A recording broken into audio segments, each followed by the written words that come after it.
খেলা দেখাত অবশ্যই কেন খাই তুইব সকাল 12টার সময় যদি ঢুকি আমার এখন সন্ধ্যার পরে যদি আমি বাড়াই অবশ্যই আমার এখানে খাই তুইব প্রথমত। এখন আমি খানিত গেলাম, আমি খাইলাম মানে আমার একটু রাইস দিয়া কইছে চিকেন খিচুড়ি, এটা 120 টাকা। ওকে দেন 120 টাকা, আমি আমার খাইলাম। তো আমি খাইলাম যখন তখন দেখি আমার মানে এতটুকু বাদ হইতো না 120 টাকা, প্লাস হচ্ছে মুরগির কোনো চিরাপিটা আসলো না, পরে গেল পানি যে খাওয়াটার বিষয়টা আর কি। পানি খাওয়াত গেছি আমি, এতটুকু পানি মনে করেন যে মাত্র 10 টাকায় বেশি, অথচ 2 লিটার পানির দাম মাত্র 40 টাকা। এখানে 120 টাকা করে কিনে আমরা খাইছি। আমরা 17 জন বন্ধু আসছি, মানে হয়তো না আমরা 400 টাকার খাবার খাইছি, হইতো না, কিন্তু আমরা এখানে বিল দেওয়া লাগছে 2400 টাকা। কেন ভাই? হ্যাঁ, এটার দাম সর্বোচ্চ 30 টাকা। হ্যাঁ, সর্বোচ্চ 30 টাকা। পানি ভাই, পানি তো 1 টাকাও না।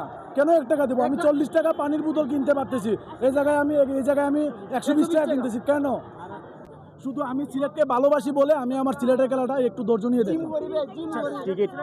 টিকিট কাটতে কোনো সমস্যা ছিল না? টিকিট কাটতে সমস্যা হয় না, এটার জন্য বিসিবিকে থ্যাংক ইউ, কারণ আমরা আমাদের প্রাপ্য টিকিট পাইছি এবং ন্যায্য মূল্যে পাইছি, এটা সমস্যা নাই। কিন্তু মাঠের বিষয়ে আসার পরে যে এই সব কাহিনী, এটা আসলে হাস্যকর।